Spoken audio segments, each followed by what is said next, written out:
అండి. సో ఏదో ఒక రోజు ఏదో విధంగా అయితే మనది మనకే కొట్టిద్దండి. ఆ సామెత అయితే ఖచ్చితంగా ప్రతి ఒక్కరు కూడా నమ్మాల్సిందేను. ఎందుకంటే ఎంతో మందిని ఉచితంగా అయినా ఒకటి చేస్తే మూడనే మనస్తత్వం మన హేమ గారిదని అందరికీ తెలుసు. మన ఇండస్ట్రీలో పెద్ద నోరు ఎవరిదంటే హేమ గారిదనే చెప్పవచ్చు అనమాట.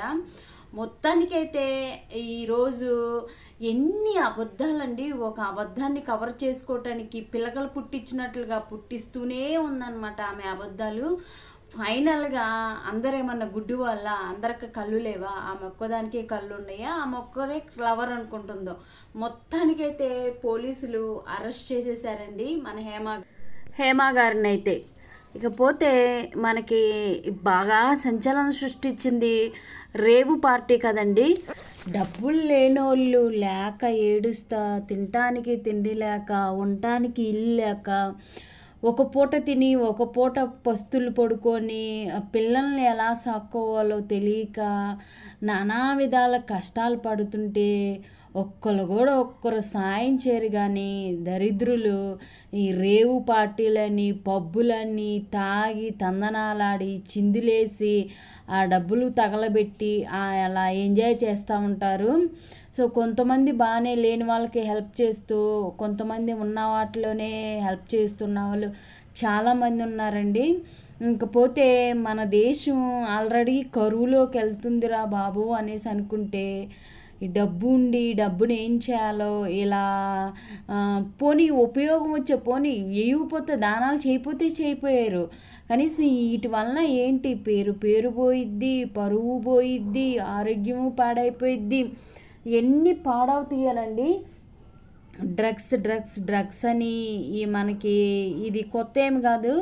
మన బడా హీరోలు కూడా, మనకి డైరెక్టర్లు హీరోలు కూడా ఒకప్పుడు కోడే కూసిందనమాట. మనందరికీ తెలిసిందేనండి. డ్రగ్స్లో మనకు ఇప్పుడున్న పెద్ద హీరోలు కూడా వచ్చారు. ఇంకా మనకు పోతే మొన్న బెంగళూరులో, మనకి హైదరాబాద్లో అయితే పట్టుకుంటున్నారో ఏమో కానీ బెంగళూరు వెళ్ళారు మహానుభావులు కొంతమంది.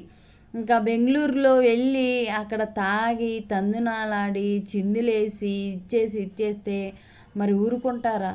కాదు, మీరు చేసేదే తప్పుడు పనులు, తప్పుడు తిని తాగి తందనాలాడి అరుస్తుంటే మరి పక్కనోళ్ళు ఫ్యామిలీస్ ఉన్నవాళ్ళు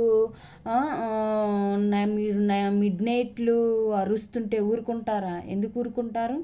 కాదు, ఫ్యామిలీస్ ఉన్న వాళ్ళు ఉన్నారు, పిల్లలుండే వాళ్ళు ఉంటారు, జాబులకి వెళ్ళే వాళ్ళు ఉంటారు. వీళ్ళు ప్రశాంతంగా ఉండనీయకుండా అర్ధరాత్రి చిందులేస్తూ పిచ్చి సాంగ్స్ పెట్టుకుంటే ఎందుకు ఊరుకుంటారు? పోయి అయితే మనకి పోలీస్ కంప్లైంట్ ఇచ్చారు.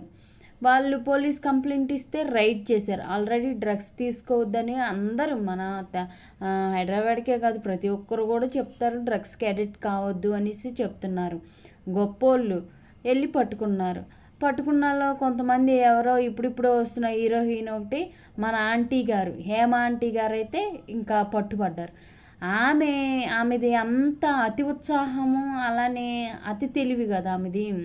కాదు, అతి తెలివి అతి ఉత్సాహం అన్నీ అతిగానే ఉంటాయి ఆమెకి.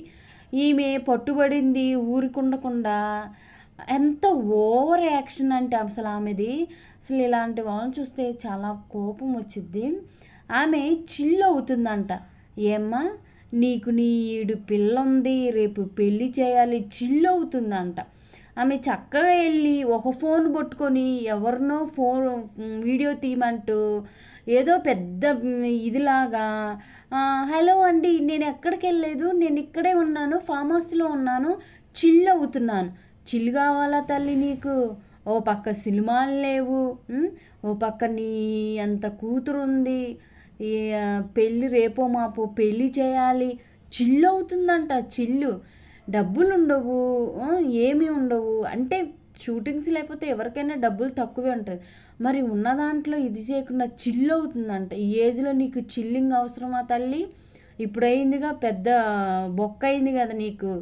కాదు, ఉన్నది పోయే ఏదో డాష్ అంటారు కదా, అది పోయాయి. ఇప్పుడు అవకాశాలు అసలే తగ్గిపోయినాయి అంటే ఇప్పుడు ఇంకా తగ్గిపోతాయి. సో అదండి, ఓవర్ యాక్షన్ చేసింది, పట్టుబడింది. మళ్ళీ ఇంకో 2 రోజులకి ఇంకోటి బిర్యానీ వండుతూ, ఏమన్నా మీడియా వాళ్ళు పిచ్చోళ్ళ, పోలీసులు పిచ్చోళ్ళ, చూసే ప్రజలు పిచ్చోళ్ళ, ఎవరు పిచ్చోళ్ళని చేయాలనుకుంటుంది? అసలు ఆమె మామూలుగానే ఎదుటోళ్ళని ఎర్రోళ్ళని చేయాలనుకుంటుంది. నువ్వు ఎర్రోళ్ళని చేస్తే ఎర్రి అయ్యే వాళ్ళు ఎవ్వరూ లేరు. కాదు, తన మించునంటే తనకి ఇదే అంటారు కదా, సామెత ఉండదు కదా, తలదన్నేవాడు ఉంటే తాడిని దన్నేవాడు ఒకడు ఉంటాడు అనేసి. మరి నువ్వు అతి తెలివి ఉపయోగిస్తే మరి ఎంతమంది తెలివిగో, నువ్వు అతి తెలివి, కానీ తెలివి ఉపయోగించే చాలామంది అన్నారు. మళ్ళీ పేరు మార్చుకొని, మళ్ళీ ఆమె హేమ అంటే అందరు పట్టుపడతారని ఆమె ఏదో పేరు ఉందంట, ఆ పేరుని పెట్టి అక్కడ రిజిస్టర్ అయ్యి ఉంది. మరి పోలీసులు ఊరుకుంటారా? కాదు, పోలీసులు మనకే అంత తెలివి ఉంటే లేచిన దగ్గర నుంచి వాళ్ళు 100 మందిని చూస్తారు, వాళ్ళకి ఎంత తెలివి ఉండాలి? మొత్తం ఈమె ఫ్లైట్ టికెట్ మొత్తం తీసుకొచ్చేసి పెట్టారు. ఆమె పోలీసులనే బురిడీ కొట్టించాలని చూసింది, నేను కాదు అనేసేసి.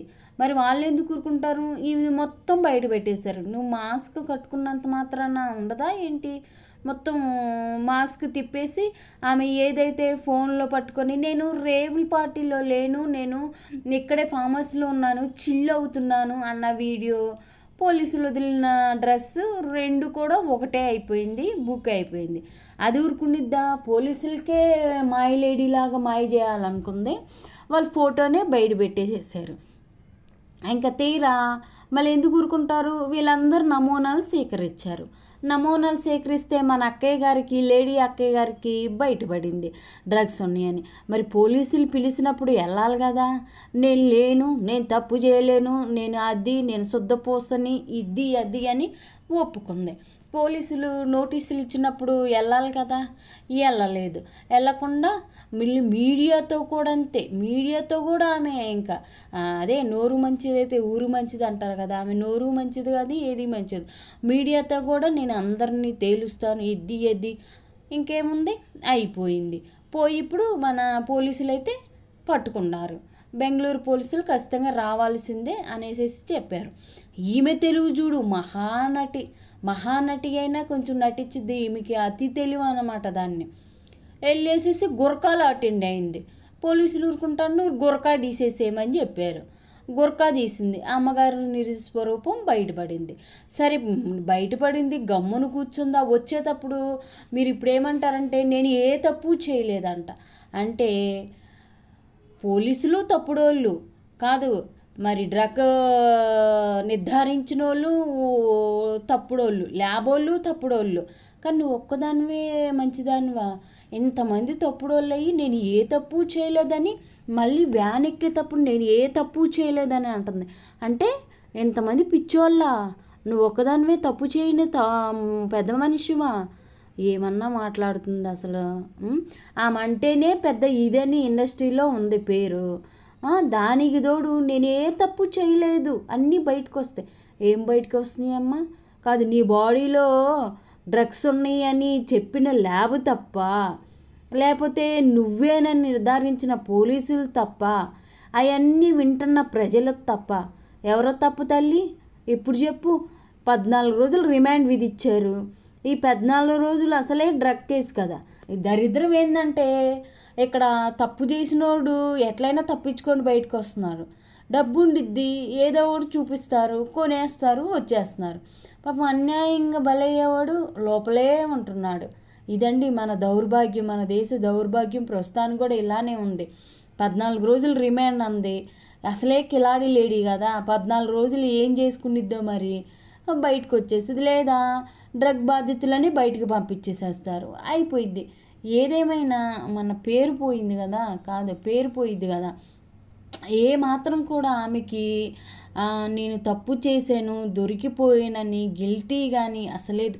చాలా ధైర్యంగా ఉంది, కాన్ఫిడెన్స్ ఉండాలి లేడీస్కి. ఇలాంటి పనికిమాలిన పనులు చేసినప్పుడు ఉండకూడదు. మామూలుగా మనం ఏం చేయలేనప్పుడు మన కాన్ఫిడెన్సే మనం రక్షిస్తుంది అంటారు కదా. మరి నువ్వన్నీ నీకు ఆపోజిట్గానే ఉన్నాయి, నువ్వు తప్పు చేసావని నిరూపిస్తున్నాయి 100కి 100%. దాన్ని కూడా కవర్ చేసుకోవాలనిపిస్తుంది మన హేమక్క అయితే. ఇంకేమని తీసుకెళ్ళి బొక్కలో వేసారు. ఈ 14 రోజులు రిమాండ్ వేశారు. ఈ 14 రోజులు ఏదో ఒకటి చేసుకొని బయటకు వచ్చిద్దో, లేకపోతే ఇంకా ఇంకా లోపలే కూర్చునిద్దో ఇంక మనమైతే చూడాలన్నమాట. ఏదేమైనా ఇలా డ్రగ్స్కి ఎడిక్ట్ అయిన వాళ్ళని, డ్రగ్స్ తీసుకున్న వాళ్ళని పాపం అని అనకూడదు. ఎందుకంటే అవి తీసుకోవటం తప్పని వాళ్ళకి తెలిసినా కానీ ఇదివరకంటే ఏమి రోజులు ఇది తప్పు అని, కానీ ఇప్పుడు తప్పు అని చెప్పడానికి వాళ్ళకన్నా ముందే మనకి మీడియాలు కానీ, టీవీస్ కానీ, ఫోన్స్ కానీ అవైలబుల్ ఉన్నాయి. మరి అలాంటప్పుడు ఇలా తెలిసి కూడా తప్పులు చేయటం చాలా చాలా తప్పు. సో డ్రగ్స్ ఇవన్నీ కూడా చాలా డేంజరస్ అనమాట. తర్వాత మనకి హెల్త్ ఇష్యూస్ బోల్డ్ అని వస్తాయి. ఏదేమైనా కానీ మన హేమక్క అయితే పోయితే లోపల కూర్చుందనమాట. ఈమెనన్నా చూసి ఇంకొకళ్ళు ఈ బాటలో లేకుండా నార్మల్గా ఉంటారు.